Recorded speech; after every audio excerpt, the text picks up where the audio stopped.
Hi friends, मैं हूं BK Singh और आप देख रहे हैं शाही पाठशाला। बीपीएससी प्री के लिए 67th बीपीएससी प्री के लिए हमारा ये मॉडल सेट का दूसरा सेट है। और यहाँ कॉर्नर पर आपको दिखाई दे रहा होगा कि लिखा हुआ एक है, तो वो वहाँ पर चेंज करने के लिए छूट गया है। ये हमारा दूसरा सेट है। यहाँ पर जितने भी हमारे मॉडल सेट में प्रश्न दिए गए हैं, सब के सब प्रश्न सेलेक्टेड है, यानी इम्पॉर्टेंट है, आपके लिए बहुत ही महत्वपूर्ण होने वाला है 67th बीपीएससी प्री के लिए। तो आइए एक एक करके सभी प्रश्न को समझते हैं और कुछ कुछ प्रश्न का हम लोग विस्तार से चर्चा भी करेंगे, जिसकी जहाँ पर जिस प्रकार से ज़रूरत होगी। तो आइए पहला यहाँ पर, विश्व के सबसे बड़े समुद्री लॉक कैनाल लॉक का उद्घाटन किस देश ने किया है? कुछ प्रश्न मैंने करंट अफेयर्स से भी 2-3-4 की संख्या में लिया है, तो ये आपका करंट अफेयर्स से यहाँ पर है। तो यहाँ पर है समुद्री लॉक, कैनाल लॉक उसका नाम रखा गया है, का उद्घाटन किस देश ने किया है? आपके पास 5 विकल्प है, नीदरलैंड, ऑस्ट्रेलिया, ओमान, मिस्र, और 5वां विकल्प है इनमें से कोई नहीं और उपयुक्त में से एक से अधिक। तो इसका सही जवाब है आपका विकल्प ए, नीदरलैंड।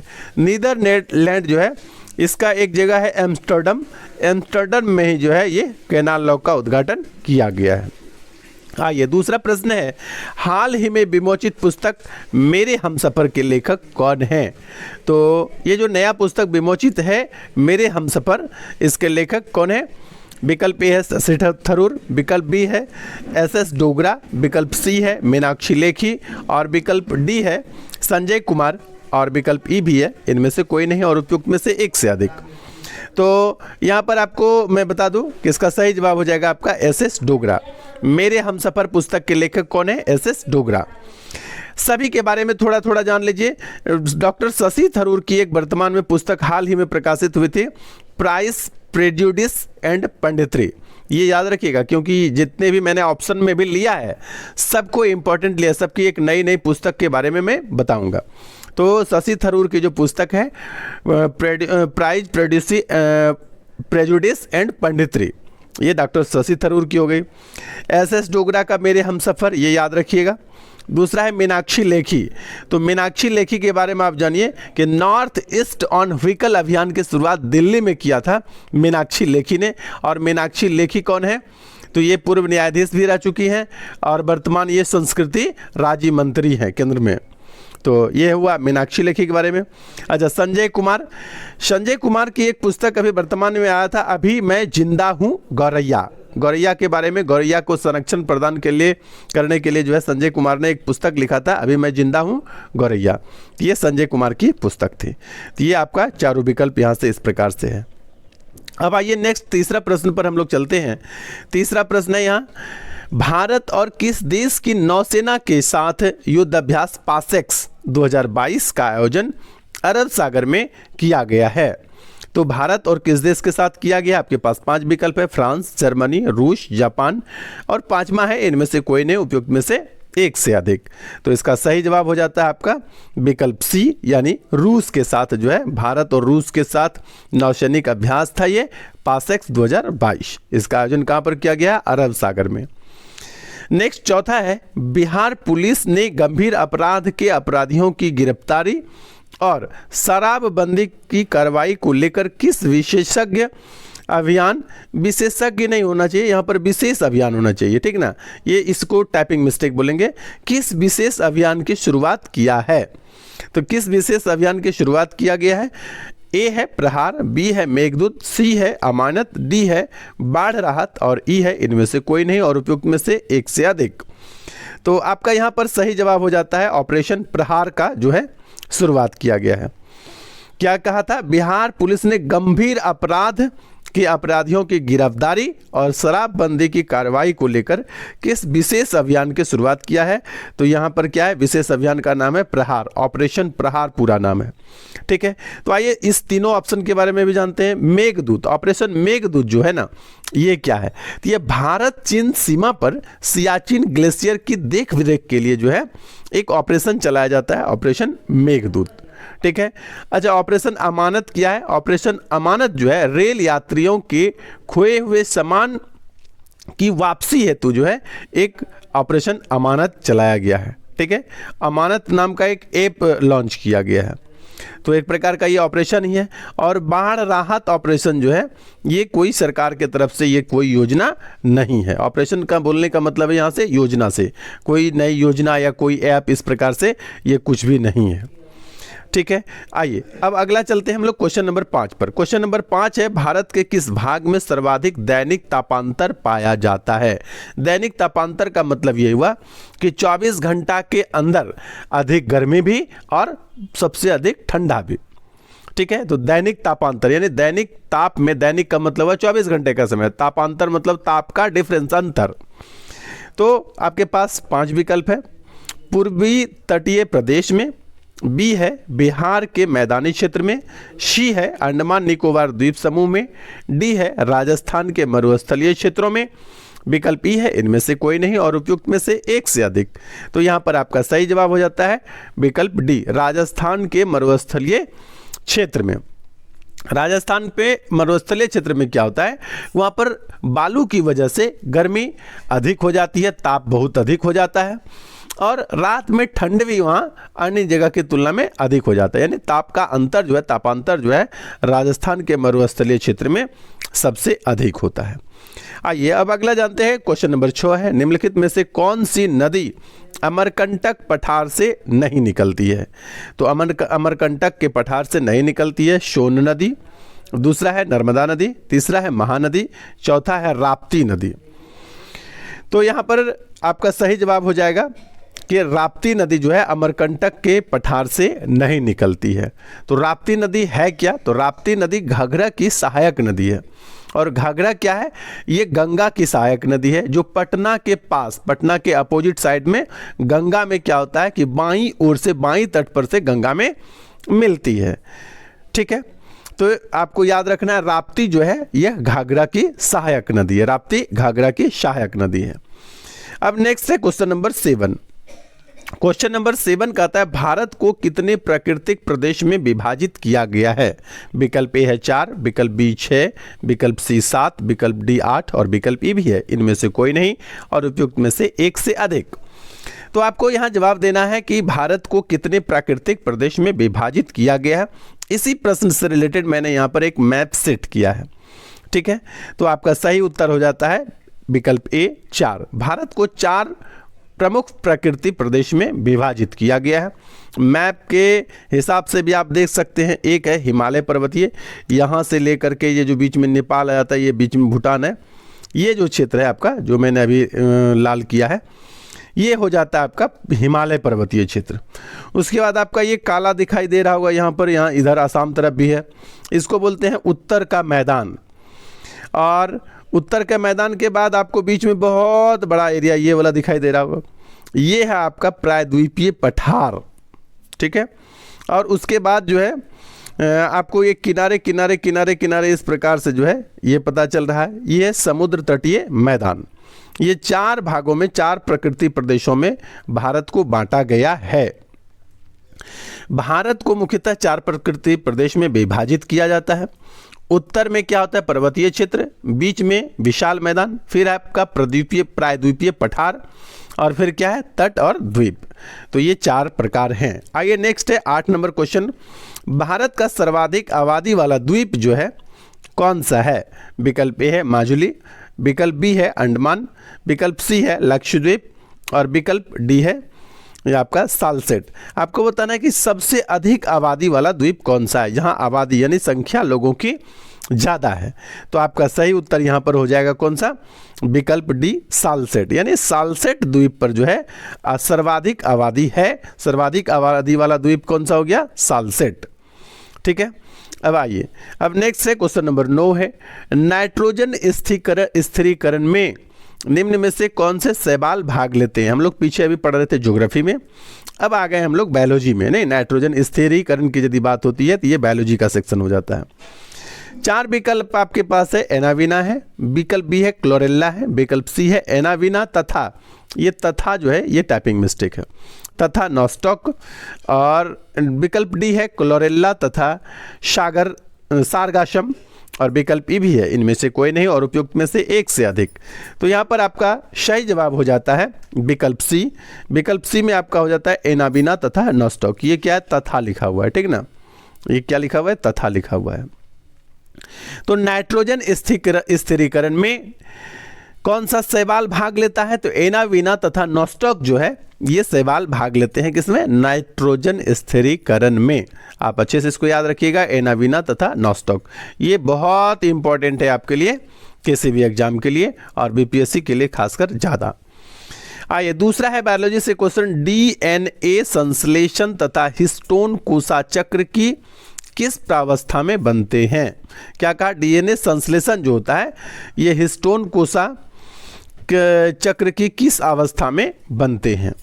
तो आपके पास यहाँ पर 5 विकल्प दिए गए, G1 अवस्था, G1 स्टेज इसको बोल सकते हैं, G2 स्टेज, G2 अवस्था, या फिर बोल सकते हैं S स्टेज यानी S अवस्था में, और विकल्प डी है M स्टेज यानी M अवस्था में, और विकल्प ई भी है, इनमें से कोई न हो और उपयुक्त में से एक से अधिक। तो यहाँ पर आपका सही जवाब हो जाता है एस स्टेज में, यानी विकल्प सी यहाँ पर आपका सही जवाब हो जाता है। होता क्या है कि हर्वर्ट और पेल्फ जो है एक वैज्ञानिक का नाम है, इन्होंने कोशिका चक्र को 4 चरणों में विभाजित किया था। वो 4 चरण कौन कौन से हैं, G1, G2, S और M। G1 जो अवस्था है, G1 स्टेज जो है उसमें RNA तथा आवश्यक प्रोटीन का संश्लेषण होता है। ये जो G1 स्टेज है इसमें क्या होता है, RNA और आवश्यक प्रोटीन का संश्लेषण होता है। अब G2 स्टेज में क्या होता है कि G2 में कोशिका विभाजन के लिए तैयार होता है। ठीक है, कोशिका सब दिन विभाजित नहीं होते रहता है, लेकिन जब विभाजन के लिए तैयार होता है इस स्टेज को बोलते हैं, इस अवस्था को बोलते हैं G2। उसके बाद एस स्टेज, तो आप जान रहे हैं कि डीएनए संश्लेषण की अवस्था होती है, यही इसका आंसर भी था। और एम स्टेज क्या होता है, एम स्टेज यानी एम अवस्था, इसमें कोशिका विभाजन होता है। G2 में जिस तरह से विभाजन के लिए तैयार होता है, और एम स्टेज में क्या होता है, कोशिका विभाजन होता है। एम स्टेज को भी 5 भाग में विभाजित किया जाता है, आपको उसको सुन लीजिए एक बार।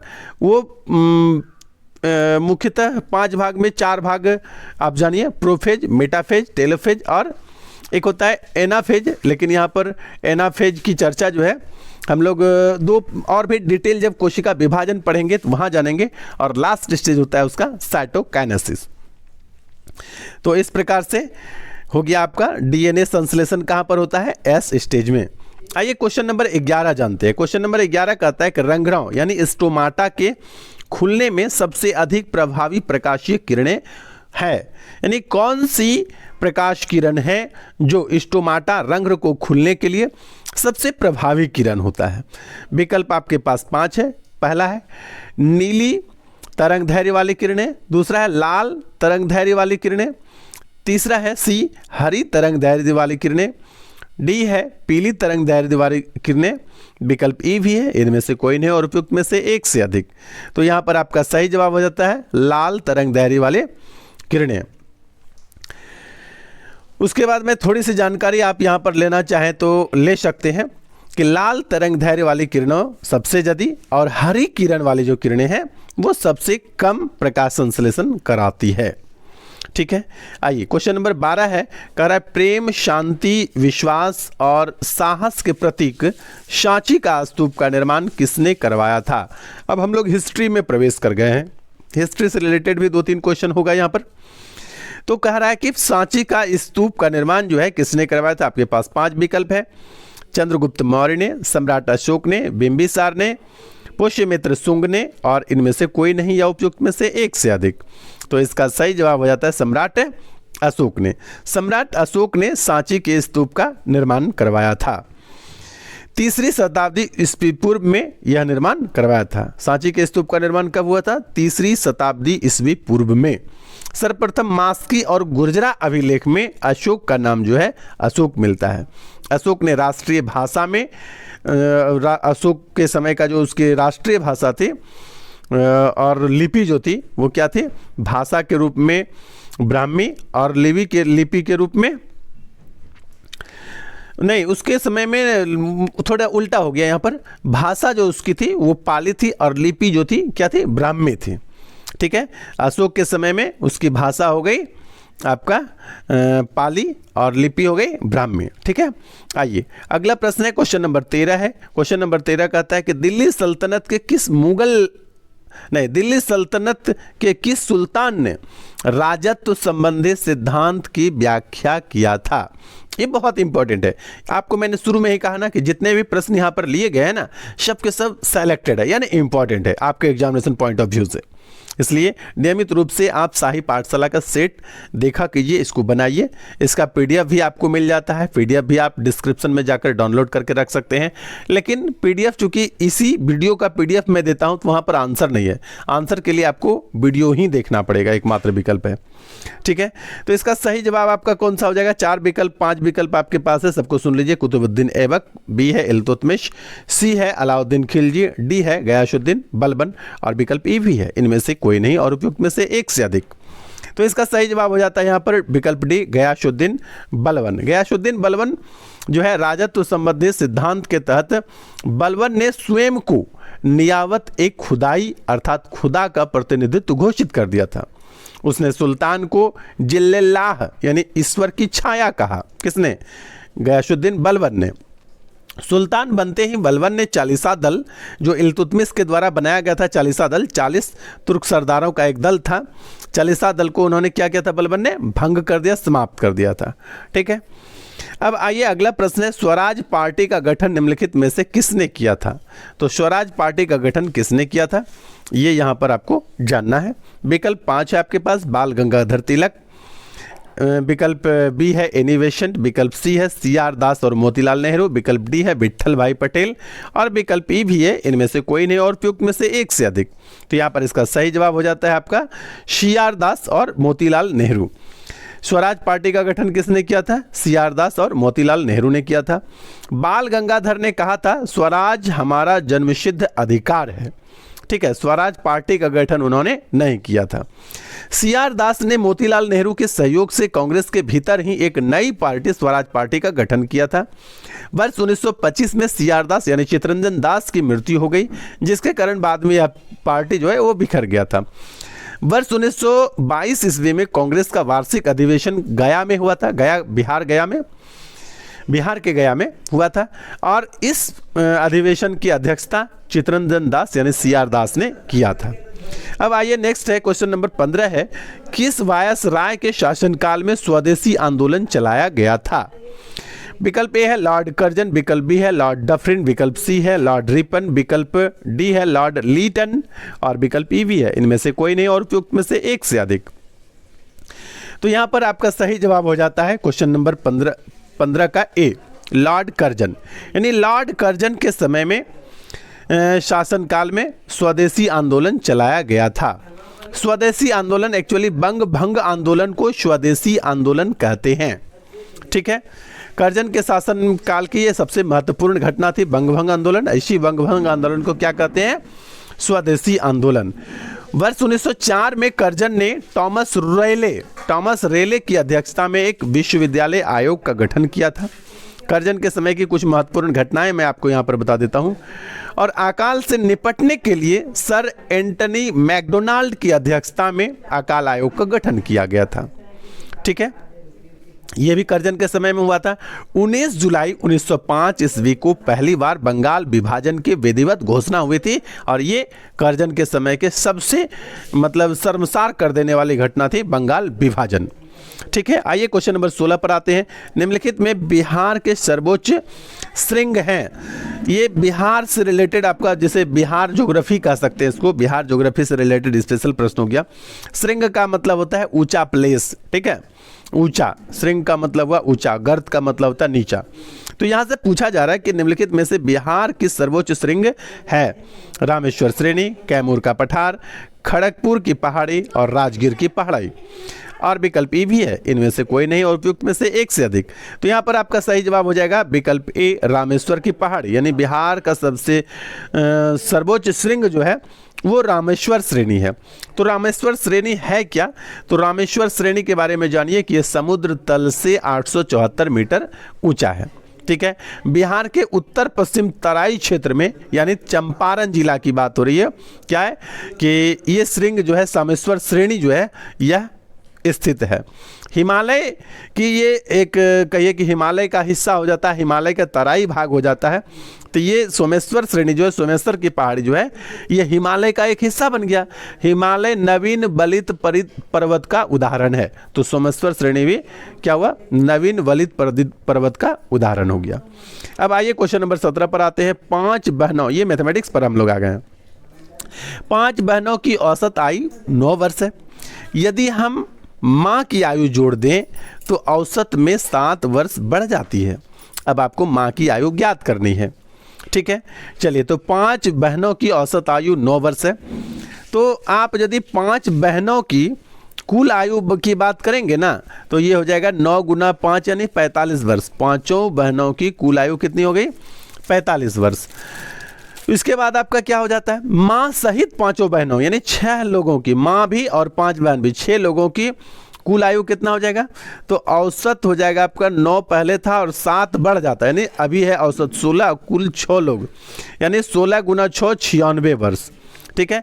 5 बहनों की कुल आयु हो गया 45 वर्ष और माँ सहित 5 बहनों की कुल आयु कितना हो गई 96, और 45 में जब 96 आप घटाएंगे ना तो आपको कितना जवाब मिलता है, आपका 51 आंसर आ जाएगा। यानी यहाँ पर आपका क्या है, 51 वर्ष सही उत्तर हो जाता है। उसके बाद आइए क्वेश्चन नंबर 18 पर आते हैं, मैथमेटिक्स से।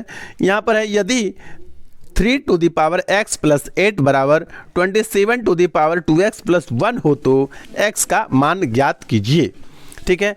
तो x का मान कैसे ज्ञात करेंगे कि हम लोग क्या करेंगे कि पहले 3 पर पावर आपका x प्लस 8 ये दिया हुआ है, बराबर में है 27 को लिखिए आप 3 पर पावर, यदि आप 3 लिखते हैं ना तो 3 3 9 27, इस प्रकार से हो जाएगा। और पावर में आपका पहले से क्या है 2x प्लस 1, ठीक है। अब यदि बेस इक्वल होता है ना, बेस देखिए यहाँ भी 3 है यहाँ भी 3 है, तो पावर भी इक्वल हो जाता है। यदि बेस समान हो तो पावर भी समान हो जाएगा। यानी अब अगली लाइन में आप क्या लिखेंगे, x प्लस 8 बराबर, ये 3 से गुना करेंगे, 3 दूनी 6x और 3 से 1 भी गुना हो जाएगा, यानी प्लस 3 गुना 1 3, यानी 3 गुना 1 3 हो जाएगा, तो प्लस 3 लिख दिए। अब x वाले टर्म को एक साथ लिख देंगे, x वाले टर्म को एक साथ लिखेंगे तो यहाँ पर 1x है, यहाँ पर 6x है, बराबर के दोनों तरफ है, और यहाँ पर 8 है, यहाँ पर प्लस 3 है। तो प्लस प्लस वाला ना घटता है, यानी यदि इसको आप इस तरफ ले आएँ तो ये प्लस 6x और ये वाला क्या हो जाएगा माइनस 1x, तो यहाँ पर हो जाएगा आपका 5x। अच्छा, 8 एक तरफ था, एक तरफ 3 था, तो उस तरफ से यदि 3 लाइएगा तो माइनस हो जाएगा, यानी 8 में से 3 घटा देंगे तो कितना हो जाएगा आपका, यहाँ पर 5 हो जाएगा। तो ये 5 और 5 कैंसिल हो जाएगा एक बार में, यानी x बराबर कितना हो जाएगा 1 हो जाएगा। तो यहाँ पर आपका सही उत्तर हो जाता है विकल्प बी 1, ठीक है। अब आइए क्वेश्चन नंबर 19 पर आते हैं। आप जानते हैं कि हमारे इस सेट में सिर्फ 20 प्रश्न होते हैं, 20 के 20 प्रश्न आपके लिए बहुत इंपॉर्टेंट होता है। मैंने शुरू में ही एक पेज में, पहले पेज में देकर रखा था सब्सक्राइब करने के लिए। यदि अब तक आपने हमारे चैनल को सब्सक्राइब नहीं किया है तो हमारे चैनल को सब्सक्राइब कर दीजिए।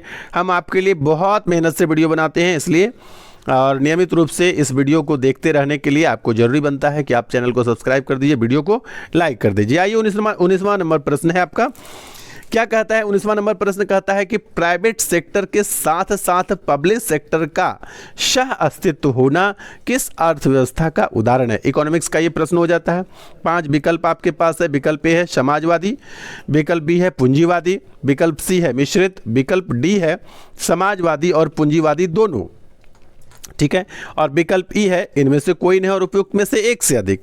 तो बीपीएससी का एग्जाम यदि आप दे रहे हो तो आपको विकल्प ई में उत्तर लगाना होगा, क्योंकि मिश्रित और ये दोनों एक ही है। ये इसी बात को हम लोग दोनों जब यूज होता है इसी बात को क्या बोलते हैं, मिश्रित बोलते हैं। इसलिए यदि मिश्रित कहेंगे तो आपका सही हो जाएगा, लेकिन ई विकल्प कहेगा कि नहीं भाई सिर्फ अकेले ये सही नहीं है, यह भी सही है, इसलिए आपका उत्तर यहाँ पर क्या हो जाएगा विकल्प ई, ठीक है। आइए अंतिम प्रश्न है, निम्नलिखित में से कौन सी समिति पंचायती राज व्यवस्था से संबंधित है। कुछ समितियों के नाम यहाँ पर दिए हुए हैं और ये आपका पॉलिटी का प्रश्न हो गया अब, ठीक है। कह रहा है कि पंचायती राज व्यवस्था से संबंधित है तो कौन सी समिति है। आपके पास 5 विकल्प है। पहला है सी रंगराजन समिति, विकल्प बी है विवेक देवराय समिति, विकल्प सी है TSR समिति, विकल्प डी है बलवंत राय मेहता समिति, और विकल्प ई भी है। इनमें से कोई नहीं और उपयुक्त में से एक से अधिक।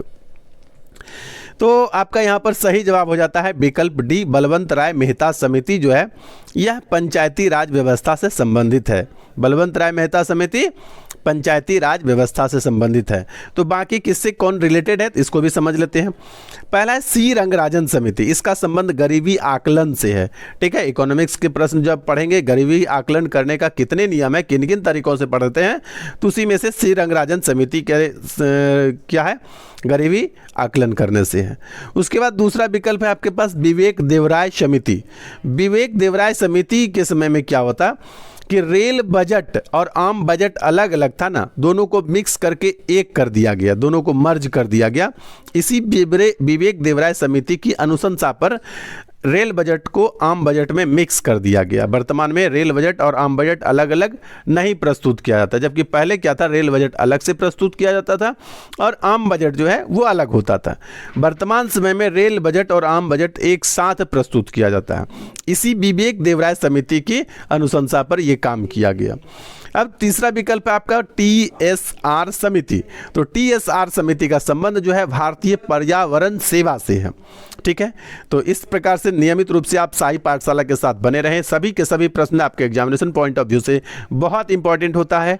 शाही पाठशाला हमेशा आपके लिए तत्पर है, बने रहिए शाही पाठशाला के साथ।